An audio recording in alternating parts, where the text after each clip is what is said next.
You are currently watching Soundbites, the interview series where we explore the creativity and love within the local Meanjin music scene. I sat down with Frankie, Arjun, Jake, Connor and Magnus from Mount Nadir to explore their recent EP, Garden for One. Yeah, so we didn't have a name for a while, and then we were brainstorming names, and there's a lyric in one of the new songs, Mykonos, where I talk about, I mention a garden and growing a garden, and in that lyric I talk about growing a garden with someone, but I realized for me lyrically in the EP,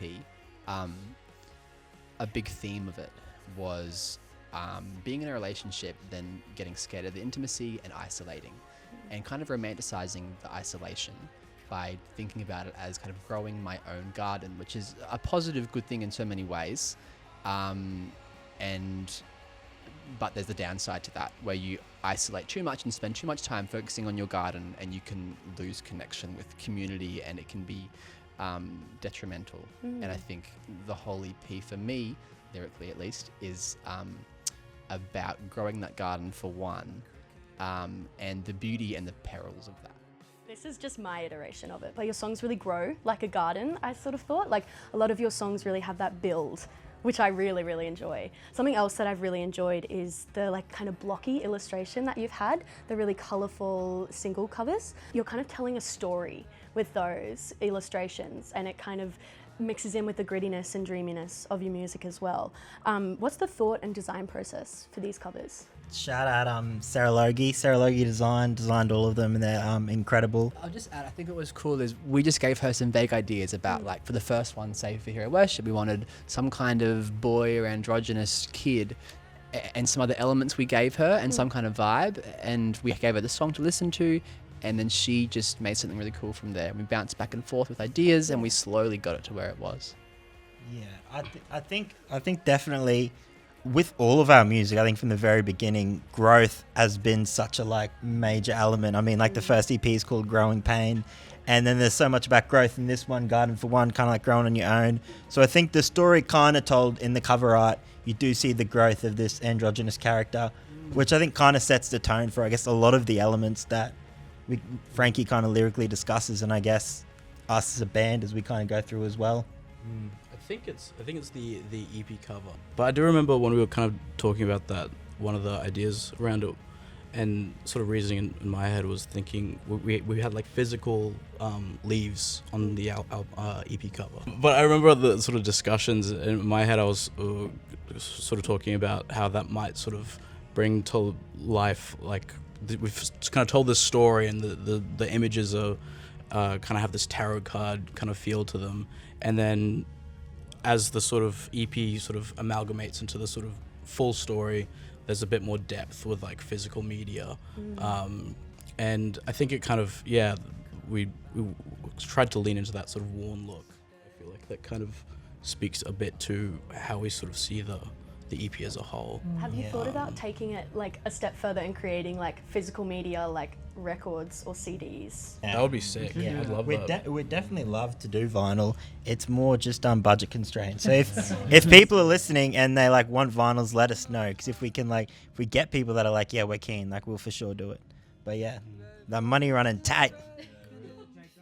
My favorite single that you've released is Ocean, Moon and Sun. I just thought it was so beautiful. It's like melodic and emotional, the build in the guitars and the lyrics as well, and I really feel the vulnerability and the emotional rawness. What was the writing process like for this track? Did you start with a specific feeling and kind of flesh that out throughout? Talk to me about that. Yeah, we'll let Frankie kind of run it. So we write songs in a couple of different ways. Most of the songs we write come from jamming in the space, where someone brings a bass line or a guitar part or something, and we kind of go from there. But some songs like Ocean, Moon and Sun, I will write it on an acoustic guitar with some chords and figure that out. And like I feel like, sometimes I just have a strong feeling I'm feeling. And in this case, that feeling was the first half of that song, actually. I wrote it when I was in a relationship, but I was not sure I should be in it anymore. And those words kind of just came out about how I was feeling. And I felt this big impulse to write a song, and I wrote that, and it felt really cathartic. And then the second half of it, and then I kind of sat in it, I forgot about it for a while, and then the relationship broke up, and I came back to the song, the lyric where it goes, so I say, the grass is green where you water it, son. And that's when I think I could make this work, by putting effort and love into it, like growing grass. And the next line is when I came back after the breakup. And then it's, the grass is green till the fire tears it out, till my chest can't accept your desire. So I wrote that one in 2 parts, before and after the breakup. And then I was like, okay, this is a full song now, brought it to the band. And actually, we first jammed it with the band when Con was away and Mag had a crack at the drums. Oh, that's right. Remember that? Yeah, that was before I was even in the band. And kind of laid down an idea, and then everyone found their parts really quickly. And I love everyone's parts. And Connor came in and made the drums really work, and it just kind of came. Stole Yeah, my I ripped chops, his yeah. shit. Yeah, I remember it a different way. I remember it's not being that good until I came in and wrote and did the drumming part, and then sort of gave notes on how it should go, and then it really came together after that. The band owes everything to you. And also, we're doing ocean and moon and sun tattoos at gigs now. Connor's doing giving flash tattoos at all of our shows on tour. So if you wanna, if you want a flash tattoo, Connor will give you. It has to be like a single off. Yeah, we will not cover. $400. We will not cover the medical bills of anyone who gets infected as well. That money's running tight, so we will be charging for it. Yeah. Did the lawyer No freebies. finish the waiver for the tattoos? Have we got that waiver done? Not yet. We were working on Yeah, the get it waiver. done. And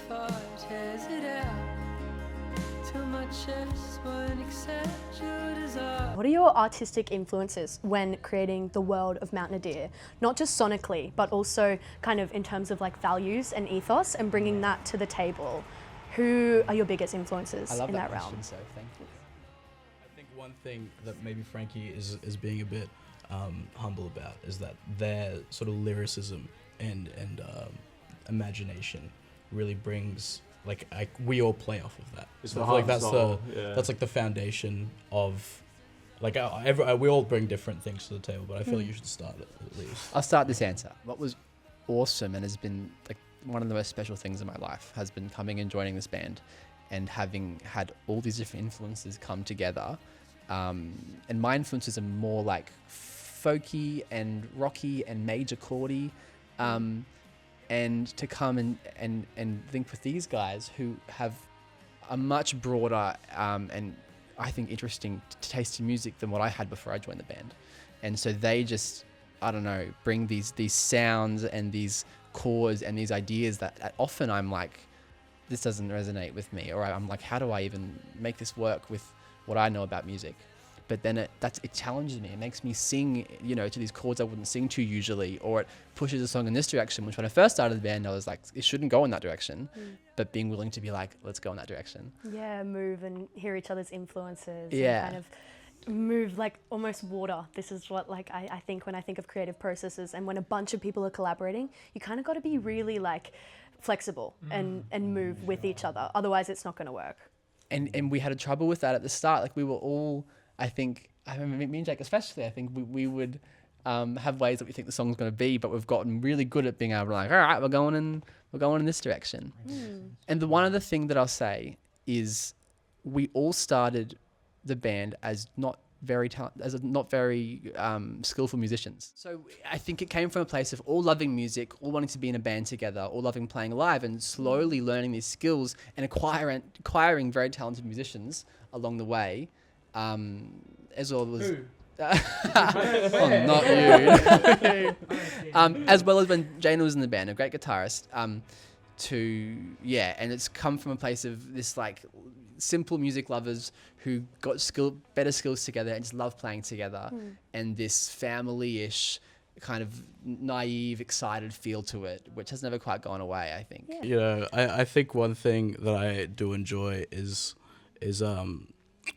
kind of having songs feel like a journey, and I think everyone enjoys that.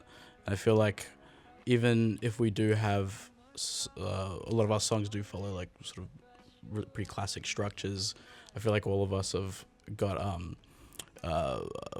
dopamine issues that cause us to try and make it interesting by like constantly adding random parts and like thinking like, okay, if we're repeating this chord progression, what are some subtle ways that we can maybe change the drum beat or the picking pattern or the bass line to kind of keep it engaged. And then I think, we do really enjoy the builds, like you kind of mentioned at the start. Nothing better than a self-indulgent. Yeah, totally. A lyric that's really stood out to me in like this collection of singles that you've released is "Eat scrambled eggs in the car." I was just kind of wondering if there are any moments or lyrics that might not be recognised on the first listen of this EP, but still are really silly or hold some emotional value to you. 7 p.m. Tuesday, Frank walked into a bar. Bartender said, "Pay your tab, Frank, or fuck off." But I feel like that is pretty noticeable on first listen. It's like the opening lines. But yeah, that's the one that it just gets stuck in my head. I don't know why. I really like it. If God put me the right way through the gender machine. I love that. The lyrics of that song is so cool. Egg one is, for me, I've heard that a few times, and every time I'm like, because I love eggs, so. What's your favourite kind Every of time egg? you say that, scrambled, Scrambled eggs are That's why I like it, because every time I hear that, I'm like, oh, I just want to eat like a scrambled egg sandwich or something. No. Yeah. It's scrambled eggs is easily like The best. and also just like one of the hardest type of foods to eat in a car. Yeah. In the lyric, in the song, are you eating a scrambled, like, is there like a plate in the car that you're eating the eggs over, or I think are you just raw dogging it? That's a good question. I haven't actually done that before. Thinking about the band in the future and having, eventually having kids and having the band still going and what that would look like as life gets more complicated and messy, and having kids and making that work with any life thing is messy. And, So being, eggs are a metaphor. well, I think they are. I think it's being in the car with your kids driving somewhere and home from a gig, because life's gonna be messy combining music and kids or music and other commitments, and eating scrambled eggs in the car is messy. And how do you do it? I work hard to love my rage. Your live performances. They're very captivating and eclectic and moving. I feel like your live identity is super key to the core identity of your band. What motivates you to create such an interactive show that makes the audience feel like they're a part of it? I love playing live. I really do. From when I started performing live, I just had this instinct, I guess, to go a bit crazy on the stage. I think because, I don't know, during school I did drama and I really loved like physical theatre stuff, just kind of sending it a bit and having a lot of fun with it. I've always loved feeling music in my body and kind of moving around with it. And I just was like, this is cool. I'm going to have fun with this. And I think the band is like, yeah, let's do that too. My favourite video I've seen of us recently is in the Ocean, Moon and Sun music video that we released. And Connor and Arjun are Arjun in the back with Con, like they're just going at it, all together.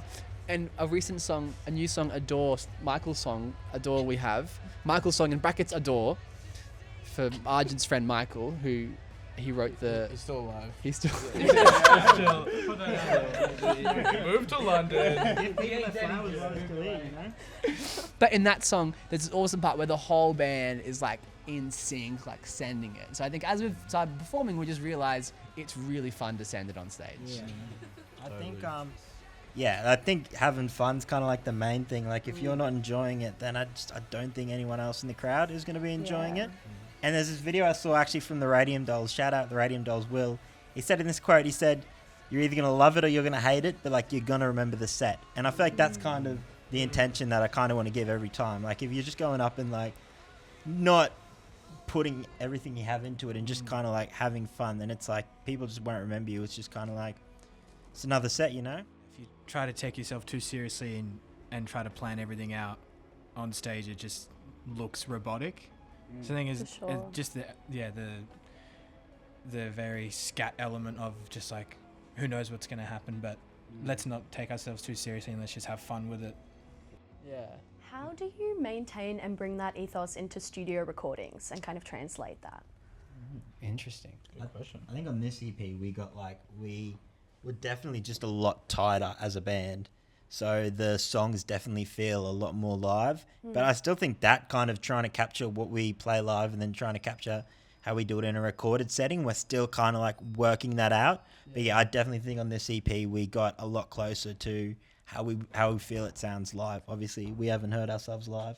Like when we can all lock in and like have that physical feedback in the room and look at each other and kind of the grooves sort of floating around the space. I think that helps kind of set a good foundation for the songs. And I think a goal going forward, as Jake said, is to really get even better at trying to capture that live sound in the studio, because you're right, a big part of our identity is live performance, and to capture that as much as we can by getting great takes live first up in the studio is something that I think will be fun to keep trying to do better and better.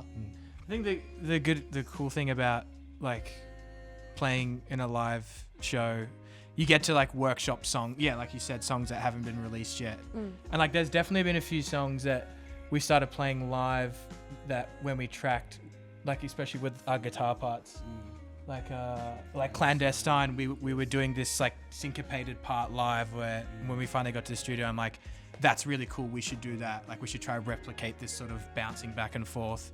And then I think it's also good, it's almost like having a focus group, like you play a song before you've recorded it and see how the crowd reacts to.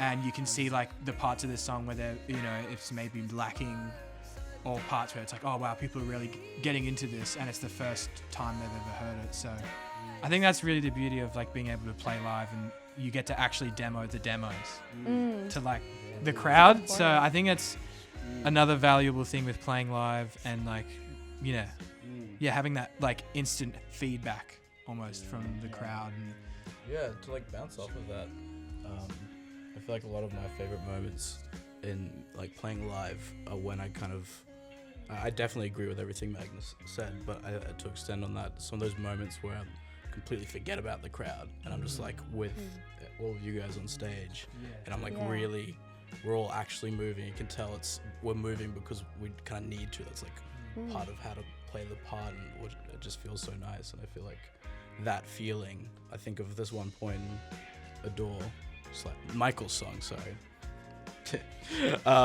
Where we all like kind of hit these little downbeat things, and it was like down, when we were sort of producing that, I remember layering guitar parts and be like, I really want that to feel like it does on stage live. And like, we did this like double track thing, and there's some like technical stuff to try and bring that to life. But Arjun's been co-producing in the studio with Cody, so it's been nice having him playing with us and helping, and Cody's our producer, and helping communicate what we want in the studio all the time with Cody. So that's been a huge game changer, I think. Arjun co-produced. If you like any of the songs, hit Arjun up. He's available. And he's very good at what he does. So you listen to Adore, Michael's song brackets Adore on the record. That was Arjun, and like Cody mixed it a bit for us, but that was Arjun. So check it out. Like he's a freaking beast. That's so cool. And he'll do it for free. He doesn't charge anything. He likes to do completely it for free. He loves to do it for free. You charge for tattoos. But Connor will be charging tattoos upon entry. So. That's the real. That's our cash cow. Free studio session, but $500 flash tattoo. You're heading on tour, which is very exciting, in mid-November. What are you most excited for this next chapter of the Garden for One EP? I've finished all my assessment for uni, and I am not going to be driving a car, so I'm just keen to play shows and like have really fun and drink some Party, maybe. Nothing. When? Scrambled eggs in the car. Scrambled eggs in the car. Yeah, get a bit messy with it. Well, I'm just deciding I don't want to drive down there, so I'm hoping to go in someone's car.